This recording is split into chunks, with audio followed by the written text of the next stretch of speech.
السلام عليكم. في الدرس السابق طرقنا للمفهوم ديال النهاية ودرنا حسبنا النهايات باستعمال التعريف ديال النهاية، ولكن بالنسبة للنيفو ديالكم نتوما محتاجين تخدموا التعريف. هادشي غتشوفوه في الأقسام التحضيرية ولا في لافاك. إذا في هاد الدرس هذا غنوريكم كيفاش تحسبوا النهايات. إذا باش تحسبوا النهايات خاصكم تكونوا عارفين هادوك النهايات الاعتيادية. النهايات الاعتيادية.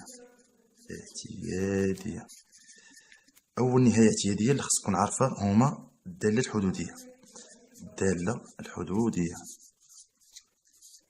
عشان عليهم بالدالة الحدودية، بحال الحدودية تكون مكونة من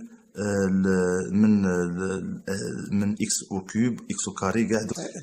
الدالة الحدودية مثال بحال بي دو إكس تتساوي لنا إكس أو كاري بلس إكس بلس أن، يعني تيكونوا عندك هذوك لي أس الجمع ديال الإكس أس إن، الجمع ديالهم إن تنتمي إلى إن. في هاد الحالة عندنا ليميت ديال إكس فير بلس لانفيني ديال إكس على بسونس إن تيساوي لنا بلس لانفيني، والليميت ديال إكس فير موان لانفيني ديال إكس على بسونس إن تيساوي على حساب الزوجية ديال إن. إلا كان إن فردي راه هي موان لانفيني، ولا كان إن زوجي راه هي بلس لانفيني. هادو خاصكم تعرفوهم. وكاينه الدالة الجذرية.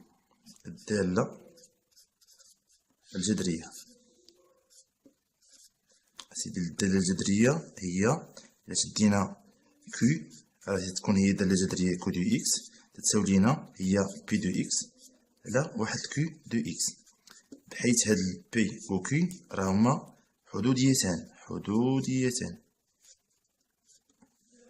في هاد الحالة شنديرو؟ في الحالة تنطرقو حنا البلس لانفيني حيت هو اللي عندنا فيه المشكل. ديما هاد الدالة الحدودية ولا الدالة الجذرية المشكل تيكون في لانفيني. هنا اش نديرو؟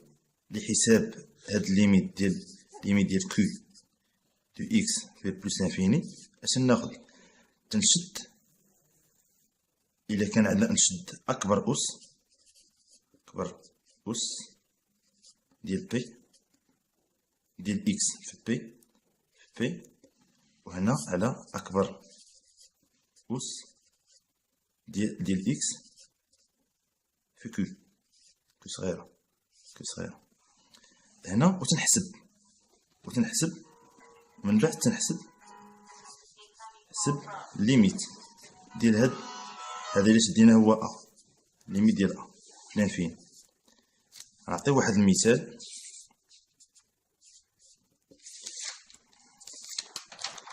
ندير واحد المثال.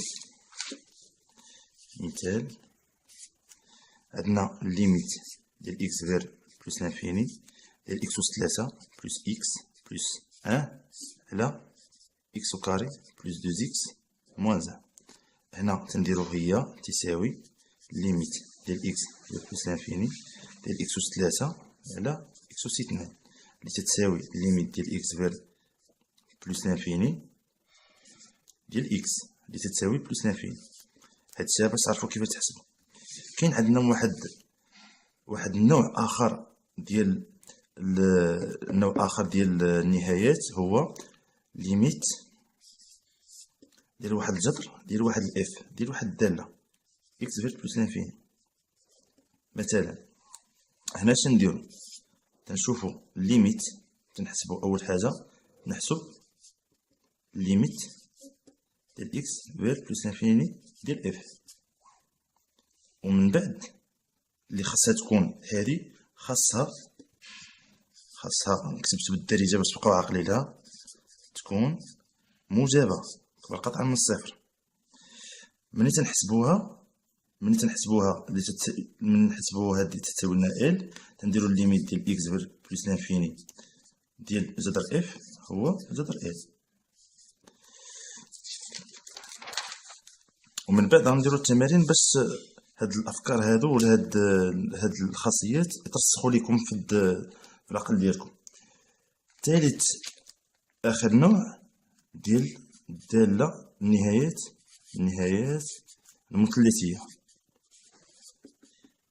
ملي تنقولوا النهايه المثلثيه كاين عندنا ثلاثه الحوايج خاصكم عارفينها، ثلاثه النهايات.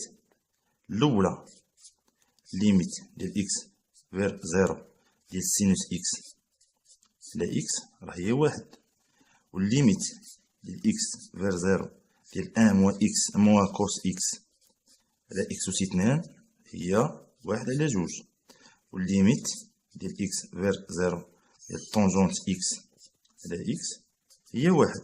هادو ساهلين تعقلوا عليهم، ولكن انا نعطيكم واحد المثال هنايا باش ما تغلطوش لحساب هاد الليميت. مثال بحال هكا عطيناكم ليميت ديال اكس فير زيرو ديال سينوس ديال اكس أس 2 على اكس.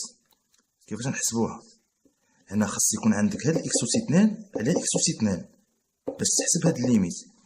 اذا هادي الليميت ديال اكس فير زيرو ديال سينوس اكس أس 2 على اكس أس 2. نبين هذا خاصو يكون نفس الترم ويكون هذا تيمشي للزيرو.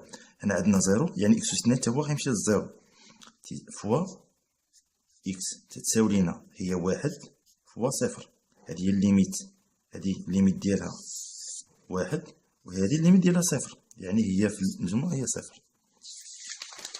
اذا كما شفتوا معنا في هذه الحصه عرفنا كيفاش نحسبوا لي ليميت.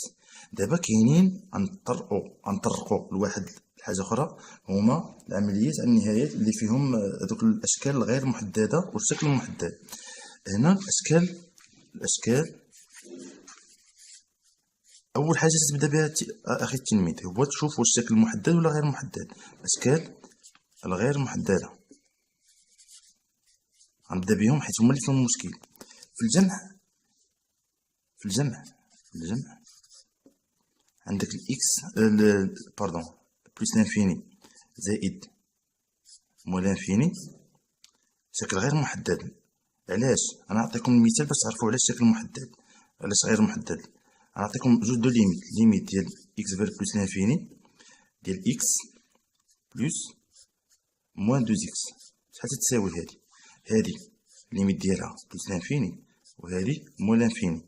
الا جمعناهم غتكون هي الليميت ديال بلس لانفيني ديال موا اكس اللي هي موا لانفيني. والحاجه الثانيه نعطيكم مثال اخر باش نعطيكم علاش هذا شكل غير محدد. الليميت ديال اكس فير بلس لانفيني ديال ناقص 2 اكس ولا زائد 2 اكس زائد ناقص اكس هي ليميت ديال اكس فير بلس لانفيني ديال اكس اللي هي بلس لانفيني. يعني في الحالات بجوج عندنا زائد ما لا نهايه زائد ناقص ما لا نهايه لقينا هي ناقص ما لا نهايه، وهنا عندنا زائد ما لا نهايه زائد ناقص ما لا نهايه هي بلس لانفيني، يعني هذا الشكل غير محدد. هنا غنوريكم من بعد كيفاش نقدروا نديباراسيو ونقدروا نحلوا هذا الشكل من هذه التمارين. هذا بالنسبه للجمع.